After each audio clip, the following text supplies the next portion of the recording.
"Chris, what are you doing at home?" Angela, my wife of 28 years, asked. She had just stepped through the garage door and saw me sitting at our kitchen table, less than 10 feet away. Her body was partially blocking the tall, younger man who was following her into our home. Angela is beautiful. She is a striking 5 foot 9 inches and a healthy 145 pounds. Her auburn hair is cut over her shoulders. She always dresses professionally for work. Today she's wearing a white blouse. I noticed that she had an extra button undone, and the cleavage between her spectacular 38D cup breasts was mouth-watering. Her black linen skirt highlighted her world-class legs, and the 3-inch heels made the delicious back fill out the back of the skirt to perfection. I briefly considered Angie's idiotic question and responded just as stupidly, "I live here." The quick flash of irritation that had been increasingly prevalent over the last few weeks surfaced when she spit out, "Of course you live here. What I want to know is why you are home at 3:30 in the afternoon." I jokingly tell anyone who will listen that I had loved Angela since we first met. I had an appointment with 4 of the top people in her company, and Angela was their administrative assistant. She met me in the lobby and escorted me to the senior suite of offices for my meetings. 4 hours later, when she walked me back to the lobby, I took a chance and asked her out for dinner. The rest, as they say, is history. By now, Angie's gentleman friend had scooted around her and was standing at her side. I was half expecting him to smirk, but his very intelligent eyes were showing signs of concern. From the start, things weren't going as planned. "I guess I could ask you the same question, Angie. What are you doing home an hour and a half early?" Angela and I have been joined at the hip since our first date. I'm proud to say that I have devoted every ounce of energy to her and our family. I worked hard and built a small but very successful insurance brokerage firm. With the help of her employer, Angela went to college and in 6 years earned a bachelor degree. She moved from a support position and into human resources. Eventually, she headed HR in the company's Hartford, Connecticut office. I had loved Angela unconditionally for almost 3 decades. As I sat, looking at the monster she had become over the last number of weeks, I willed myself to be calm. I wanted to break her, just as effectively as she broke me, when I discovered she was a lying, cheating woman. When I gave Angie my signature crooked grin, she responded, "We came home early to talk with you." "We?" I asked, while looking Angie directly in the eye. Asswipe took the opportunity to introduce himself. He stepped forward, held out his hand, and confidently said, "Mr. Harrington, Chris, I'm Michael Browner. I'm the new attorney at Kellerman & Sons, and I've been working closely with Ang for the last couple of months." While continuing to stare Angie down, I ignored his offered hand. I clenched in the primal instinct to jump up, wrap my hands around his worthless neck and squeeze until his eyes popped from his skull. Instead, I growled, "I know exactly who and what you are." For the first time, I saw signs of concern in my wife, and then she cringed when I followed up with, "Ang? You threatened to cut the balls off the last person who called you Ang. Why are you putting up with such disrespect in your own home? From this pile of shit?" I was pointing toward Asswipe. Angie looked worried and confused. By habit, she is a very careful planner. I was certain that she and Asswipe had planned for every possible contingency for this talk. And in her mind, every I was dotted and every T was crossed. I was already, in her mind, a compliant cuckold. A quick glance at Asswipe made me smile. I was fairly certain that his sphincter muscle was tightening and would soon be clenched in a knot, as tight as my sphincter. A shit show was coming, and it would be worlds different from anything that Angie and her boy Toy could imagine. I took 2 or 3 deep cleansing breaths and tried to push the rage and disgust that had been growing into a quiet corner of my heart. Let's get on with this, I thought to myself. It's time to throw them off stride again. "Why don't I make 3 drinks?" I offered. "We can talk in the living room." "A glass of wine, please," was Angie's subdued request. When I turned to Asswipe, he seemed wary. He responded to my offer by saying, "Angela tells me that you enjoy bourbon and craft beer." I nodded and told him I do, as I got up from the kitchen table and headed to the bar in our family room. As I left the room, I heard immediate and urgent whispering as they moved in the opposite direction, through the kitchen to the living room. A few minutes later, I met them in the living room. They were seated together on the sofa. I handed Angie a glass of her favorite Merlot and Asswipe a tulip glass full of amber ale. I took my 2 inches of bourbon and sat in the armchair across from them. After raising my glass in salute, I took a small sip of the burning liquid. After returning the toast, Asswipe took a sip of beer. He held the glass in front of him and seemed to study the color and carbonation. He commented, This is one of the most complex amber ales I've ever had. What is it? Pabst Blue Ribbon, I answered. Swipe's eyes flared with anger and Angie looked confused and offered, "You've said that Pabst Blue Ribbon is worse than donkey urine and the crappiest beer ever made." She was halfway through her comment when she saw me laughing. She exploded, "You're such an asshole. We came home to have a calm talk with you, and you've been nothing but rude and condescending." I smiled and questioned, "I'm an asshole, rude and condescending? I guess we really need to start your talk. I'm sure that I'm about to learn how to have a polite, uplifting, and loving conversation with my ever-faithful wife." Angie cringed and wasn't able to meet my eyes. Swipe took over and began, "Chris, we've come here to discuss." I interrupted and said to him, "You had it right the first time." "Excuse me," he looked confused, as Swipes often do. "When you first addressed me, you called me Mr. Harrington before presumptuously calling me Chris. I greatly prefer, in fact, I insist, that you call me Mr. Harrington." As his face started to turn red, I finished with a shrug and said, "Or sir." Instead of letting Asswipe continue, I turned to Angie and heatedly asked, "What do you want to talk about?" When Asswipe looked like he was going to respond, I said, "I'm talking to my wife. Just sit there, drink your complex amber donkey piss, and shut up." Angie was livid and exploded, "Your behavior this afternoon has been disgusting. I want it to stop now." I nodded and seemed to think about her request. I asked, "Do you think my behavior is better or worse than your behavior over the last 5 or 6 weeks?" "What are you talking about?" Angie was half confused and half worried. Swipe seemed to be holding his breath as he waited for my answer. I'll guess he was certain that their carefully crafted plan had gone off the tracks. Looking Angie straight in the eye, I told her, "I don't know what pisses me off more. The fact that you let him do things to you that belonged only to me, or the fact that you treat me like an idiot." The stunned look on Angela's face was priceless. Her eyes narrowed and in a hushed voice she asked the obvious, "You know. It seems like I have more friends at your office than you do. I received an anonymous email from someone at Kellerman's 2 weeks ago. The email warned that you were having an affair and had 3 attachments that showed you on a picnic lunch at Middlewoods Park. The pictures were complete with hand-holding and kissing. I'm sorry that you had to find out that way." Angela was trying to decide how to continue when I jumped in and asked, "So you want a divorce?" "No," she slid to the edge of the couch, leaned forward, rested her elbows on her knees, and passionately said, "I love you and don't want a divorce. What Michael and I are having is a short-term fling. He's new to Connecticut and hasn't made many friends. Once he's settled, I'm sure he'll find a regular girlfriend. I'm sorry, but that doesn't work for me. I signed up for a monogamous relationship with a loving wife. Instead, I've found out that the woman I've devoted my life to is unfaithful and dumb. A divorce works much better for my future plans." Angela begged Chris, "Just stop. I don't want a divorce and I don't think you do either. This is a one-time fling and nothing more. I'm attracted to Michael and I wanted a little extra excitement in my life. It's never happened before, it will be over soon and will never happen again. I promise." I took a small sip of my bourbon and sat quietly for a few moments before responding.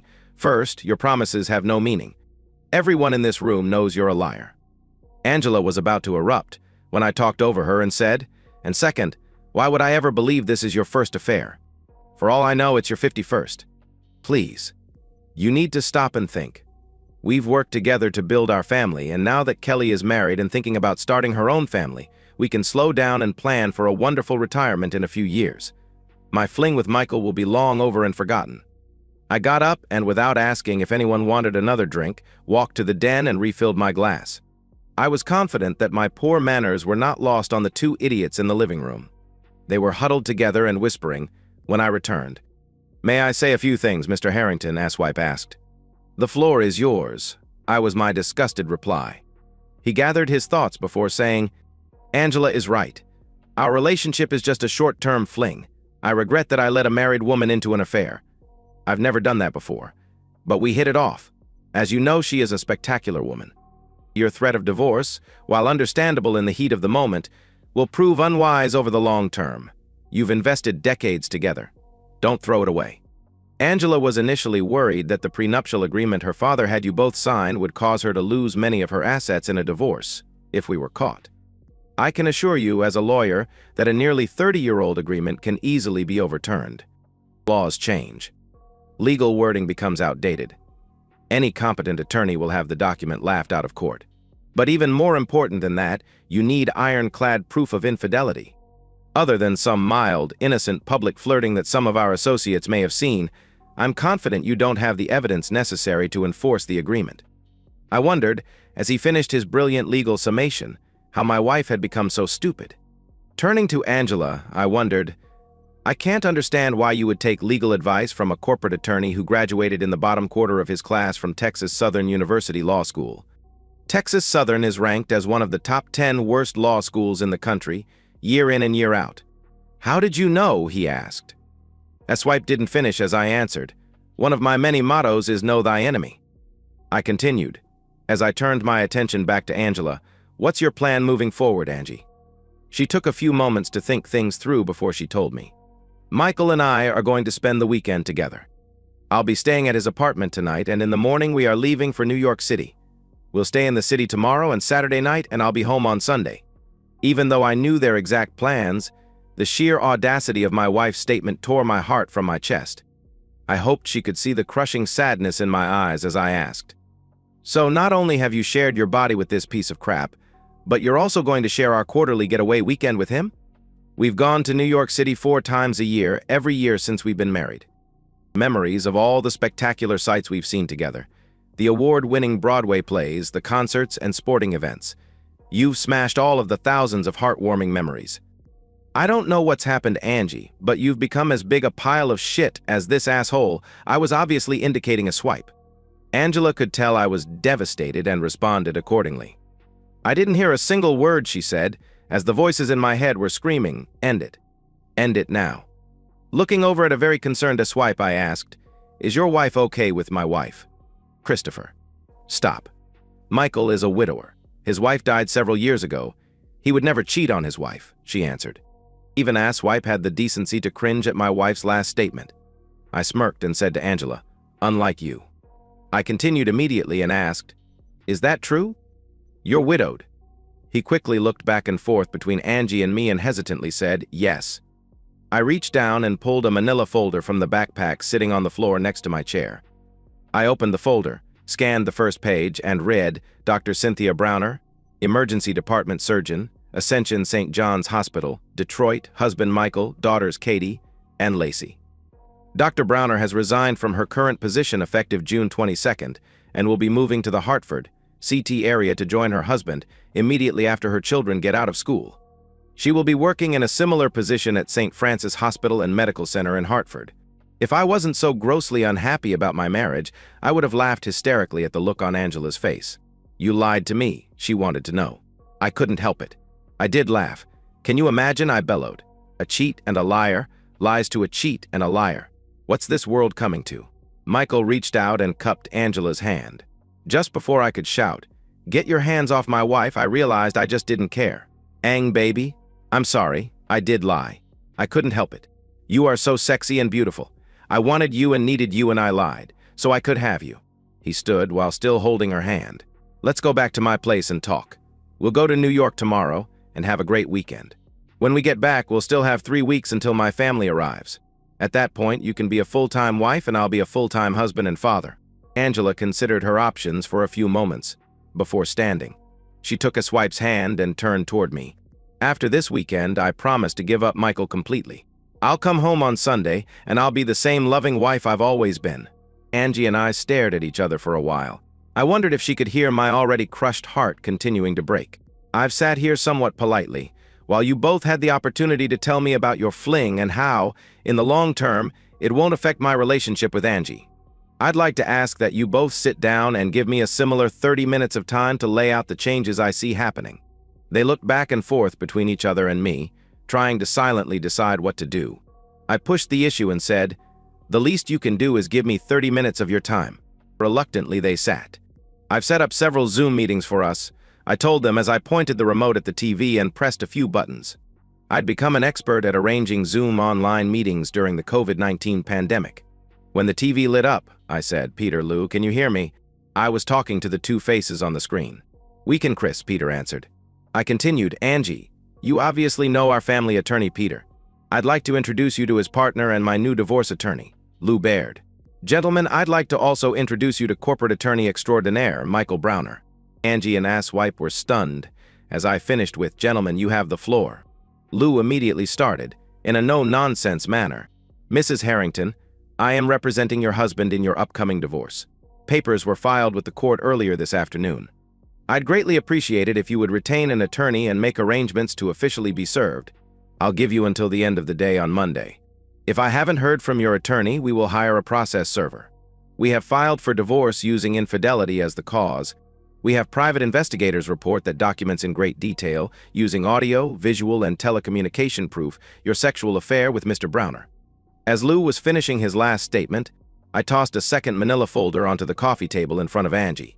The loud slap made both assholes jump.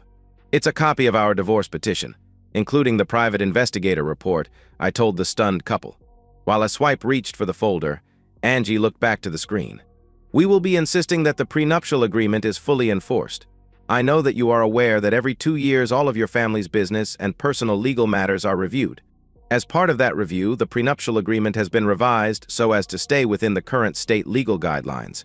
As we have your signed and notarized signature for every update over the last 28 years, I am 100% confident that the prenuptial agreement is fully enforceable. Per a vote last night by the Board of Directors of Harrington Brokerage, you are relieved of all corporate responsibilities, and you are no longer associated with Mr. Harrington's firm in any way. You will have 7 days to return your car to the company. Your company credit cards have been paid off and canceled. Your cell phone will be canceled in 7 days. Your membership to Cedar Mountain Country Club and La Fitness is canceled. We have also paid off and canceled the 3 joint credit cards you have shared with my client. We have frozen your joint savings, checking, and retirement funds. Per the prenuptial agreement, we expect an 80-20 split of the cash and near-cash assets in Mr. Harrington's favor. Per the agreement, Mr. Harrington will retain your house free and clear. We have asked the court to expedite your eviction. As you have a home that you have been sharing on occasion with Mr. Browner, we will argue that it is easier for you to move. We are asking the court to give Mr. Harrington full possession of the property immediately and give you 30 days to remove your personal property from the house. There will be no alimony, and obviously child support isn't relevant. There are many smaller claims that my client has made. Your attorney can explain them to you. Chris? Have I missed anything? You've hit all the highlights, Lou. Thanks. The TV screen immediately went black. Just as quickly, Angie jumped to her feet and screamed, "Wait!" She looked at me and said, "Get them back. I have questions."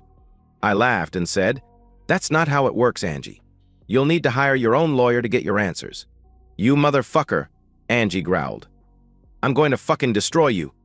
With a smirk, I looked at her partner in crime and asked, "Hey, Asswipe, what does your near-genius legal mind tell you is on this woman destroying me in the divorce?" His silence had Angela sink back into the couch and curl around herself. I'll guess my smile was ear to ear. I simply held up the TV remote and waved it at her before pointing it at the TV. As the second Zoom meeting started, I said, "Jake, can you hear me?" "Hi, Chris. I've got a conference call that I need to jump on, so this will be quick." "Browner, you are fired effective immediately. Your personal items are being removed from your office and will be in a box in the lobby. If they aren't claimed within 24 hours, they will be thrown out. You will not be receiving a recommendation." Angela, I could hear her boss slow down and sigh. I looked over at Angie and saw her shaking. She was scared to death.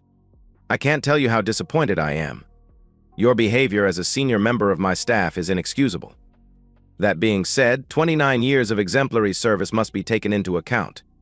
Your position in Hartford has been eliminated. I'm offering you the same position at our facility in Albany, New York. You have a week to decide if you'll take the transfer and 30 days to move to Albany." The screen went blank again as Angie cried into her hands and Asswipe slouched back into the couch. I was purposely smirking at Asswipe.